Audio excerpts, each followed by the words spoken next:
Të gjitha këto sisteme sigurisht kanë ndryshimet e tyre në funksionalitet, kanë edhe si thosh rreze të ndryshme efektshmërie dhe kalibra të ndryshëm. Nuk ka të bëjë shumë, sistemi mbrojtjes kundër ajrore nuk ka të bëjë shumë me sa i fuqishëm është, por çfarë largësie mund të interceptojë. Kur them më i fuqishëm, cili është më i vlefshëm, po e quaj.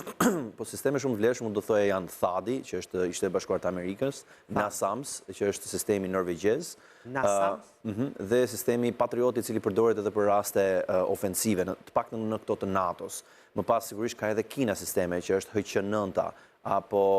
Barak, që është një sistem tjetër i zhvilluar ndërmjet Izraelit dhe Indis. Të gjitha këto janë sisteme shumë të mira, por nga ato që njohim neve në pjesën europiane, këto janë do të thoya më të mirat. Edhe një herë theksoj, sistemi i mbrojtjes kundër ajrore nuk ka të bëjë shumë me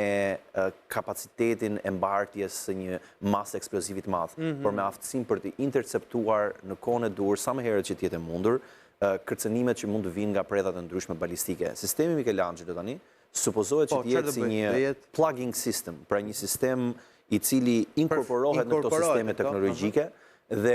pra imagjino si një software, ti ke të njëjtin desktop mund kesh, këta që luajnë video lojra për shembull, ti i shton RAM-in, i përmirëson kartën grafike e tjerë. Ky është një sistem i cili ti e inkorporon dhe ndërlidh të gjitha sistemet e mbrojtjes tuaj, që për mbrojtjen e afërt, që mund të shërbej për mbrojtjen kundër dronave apo predhave të vogla, mbrojtjen e mesme dhe të gjatë dhe të largët. Sistemi i tillë për shembull është sistemi izraelit, pra kupola e hekurt,